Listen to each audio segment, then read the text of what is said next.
మోకాల నొప్పులకు ఎటువంటి సర్జరీ లేకుండా ఎపియాన్ పెయిన్ క్లినిక్ అందిస్తున్న అత్యాధునిక చికిత్స.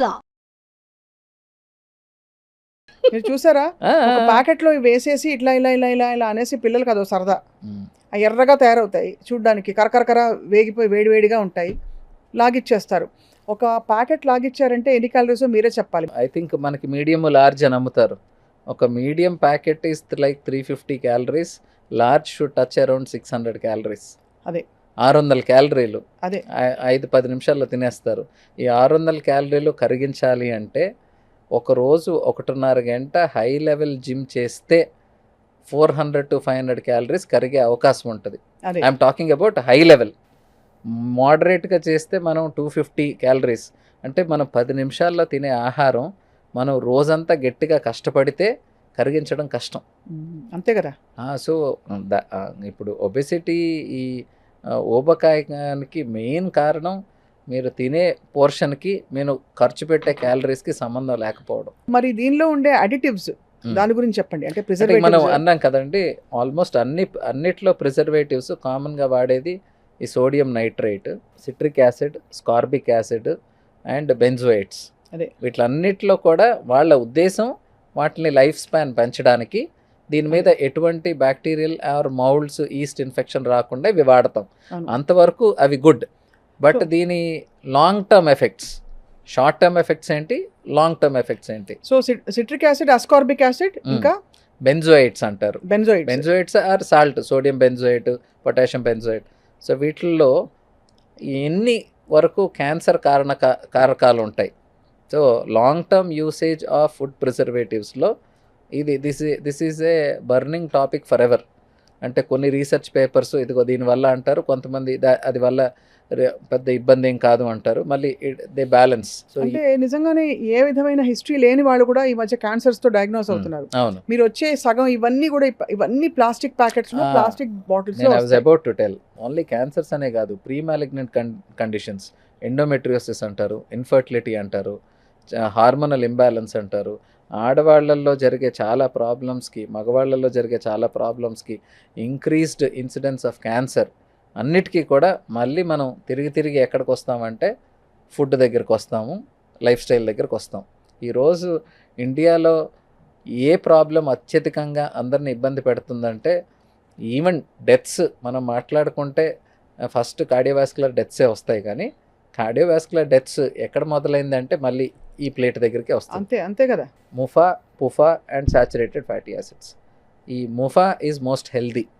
మనం ఆలివ్ ఆయిల్ తీసుకోండి, అలాగా పాలీ అన్సాచురేటెడ్ ఫ్యాటీ యాసిడ్స్ మనం అందరం మన వంటిళ్ళలో వాడేది, సెసేమ్ ఆయిల్ కానీ లేకపోతే safflower oil, sunflower oil. So these are comparatively better. And most dangerous are this saturated fatty అంతే కదా. Acids, butter, ghee or vanaspati, Dalda, ఇవన్నీ. దీంట్లో they have direct effect on your lipid oxidation అంటాం. అంటే కొలెస్ట్రాల్ పెంచడానికి. కొలెస్ట్రాల్ చాలా పెద్ద మోసం అని కొంతమంది వాదిస్తున్నారు. అసలు కొలెస్ట్రాల్ వల్ల మీరు ఎప్పుడైతే హార్ట్ స్టెంట్లు వేసిన పేషెంట్లలో చూస్తే వాళ్ళ ఎల్డిఎల్ చూడండి కావాలంటే ఎంతో లోగా ఉంటుంది. అనవసరంగా ఇది ఒక పెద్ద అదే అంటే the completely entirely different topic అండి. No very true, I'm trying to tell. ఇప్పుడు నాకు చాలా యంగ్ పేషెంట్స్, అంటే 26 yearsకి అన్కంట్రోల్డ్ సివియర్ డయాబెటీస్ ఉంటారు. హెచ్బిఏవన్సీ తెలుసు కదా మీకు, హెచ్బిఏవన్సీ 13.6, 27 years. ఏంట్రా బాబు ఫ్యామిలీ ఎంత ఉందా, నీకు చిన్నప్పటి నుంచి చైల్డ్హుడ్ డయాబెటీసా? కాదు. మరి ఇంత ఎక్కువ ఉంది అంటే నేను ఇమీడియట్లీ, సో డయాబెటీస్కి మనం ఇంతకుముందు కూడా డిస్కస్ చేసుకున్నట్టు కామనెస్ట్ కారణాలు అందరూ ఏమనుకుంటారంటే food. Number 2 is physical activity.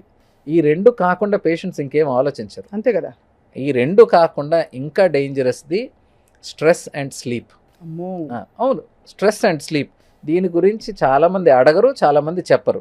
So నాకు చిన్న ఏజ్ గ్రూపు వాళ్ళకి ఇంతకుముందు డయాబెటీస్ లేదు, 2 years క్రితం రిపోర్ట్స్ నార్మల్, ఇప్పుడు హెచ్బిఏవన్సీ 13.6 అంటే ఫస్ట్ నేను అడిగే ప్రశ్న, బాబు నువ్వు గత 3 నెలల నుంచి సరిగ్గా పడుకుంటున్నావా? సార్ లేదు. ఇంట్లో ఏమైనా ఫైనాన్షియల్ ప్రాబ్లమ్స్ ఉన్నాయా? నీకేమైనా స్ట్రెస్ ఉందా? సో వీళ్ళందరికీ ఉన్న problem is lack of sleep, increased stress, increase cortisol levels. మరి వీళ్ళందరికీ ప్రాబ్లం ఈ సింపుల్ కదండి. అవును. ఈ హార్ట్ ప్రాబ్లమ్స్ దగ్గర చూసుకుంటే again background problem is your stress. Me lipid oxidation ఎలా ఉంది, కొలెస్ట్రాల్ ఎలా తయారవుతుంది అంటే అన్ని ప్రాబ్లమ్స్ కొలెస్ట్రాల్ మీద షుగర్ మీద వేయడానికి లేదు. ఇవన్నీ పెరగడానికి కారణం ఈ స్ట్రెస్. అది సో నేను ఒక్కసారి స్ట్రెస్ని ట్రీట్ చేశాను అనుకో, ట్రీట్ చేయడానికి ఏమి అష్యూరెన్స్, బాబు ముందు లైఫ్ స్టైల్ మార్చుకో, నువ్వు రాత్రి 10:30 కల్లా పడుకో, మార్నింగ్ 7కి లేవు, ఏది జరిగితే జరుగుతుంది. సో వాడికి ఆ అష్యూరెన్స్ వస్తే వాడి భయం వాడికున్న స్ట్రెస్ కన్నా ఈ హెచ్పిఎన్సీ ఎక్కువ ఉందని. So actually diseases, lifestyle diseases are not dangerous. మీరు కరెక్ట్ డాక్టర్కి అప్రోచ్ అయ్యి కరెక్ట్ నాలెడ్జ్ మీకు అక్వైర్ చేయగలిగితే ఇట్ ఈస్ వెరీ ఈజీ. అవును. బట్ ప్రాబ్లం ఏంటంటే భయం అనేది అన్నిటికన్నా డేంజరస్ రోగం. వీళ్ళందరూ ఆ భయాన్ని ట్రీట్ చేసేసి మేము కొలెస్ట్రాల్ తగ్గించేసాం, హార్ట్ స్ట్రోక్ని తగ్గించేసాం, కాదండి. Both are different entities. అదే అంటే మీరు అనేది ఏంటంటే అవగాహన పెంచుకోవడం ద్వారా మనకి భయం తొలగిపోతుంది. భయం తొలగిపోతే మీకు కొలెస్ట్రాల్ తగ్గిపోద్ది, అది డయాబెటీస్ తగ్గిపోద్ది. సో అవి ట్రీట్ చేసి నేను అందరికీ డయాబెటీస్ తగ్గించేస్తాను అంటే మోసం. Diabetes at 30 years is different, diabetes at 55 is different.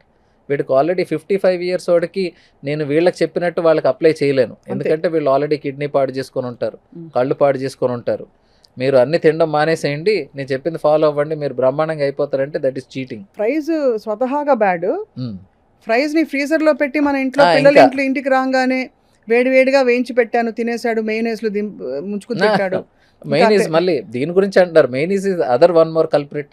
మొన్న మనకి స్టడీస్ కూడా వచ్చాయి కదా, mayonnaise not at all advisable అని చెప్పి. ఇవన్నీ అంటే ఫుడ్లో కూడా మనం గమనించుకోవాల్సింది కాస్మోపాలిటన్ కల్చర్ అండి. ఇండియా లైఫ్ స్టైల్కి తగ్గట్టు, ఇండియాలో జీవన శైలికి తగ్గట్టు ఉండే ఆహారంకి మనం అలవాటు అయి ఉంటాం. అదే మనం ఇప్పుడు వేరే దేశాల నుంచి వేరే అలవాట్లు మనకి ఫ్యాన్సీ అంతే. సో అంటే నేను హైదరాబాద్కి వచ్చిన తర్వాత ఫస్ట్ టైం మయోనీస్ అనేది వినడం, అంతే కదా. నాకు అంతకుముందు తెలియదు. అంటే ఎవరికి చిన్నప్పుడు ఇలాంటి ఫుడ్స్ లేవు కదండి. మీరంతా హైదరాబాద్లో ఉన్నారు, మేము వేరే ఊరు నుంచి వచ్చాం కదా. సో అలాగే చాలా టు దట్ మ్యాటర్ మన చాలా ఫుడ్స్ నవ్వు ప్రపంచంలో ఎలాంటి ఫుడ్ ఎక్కడ తయారైనా వారం 10 రోజుల్లో హైదరాబాద్లో వచ్చేస్తుంది.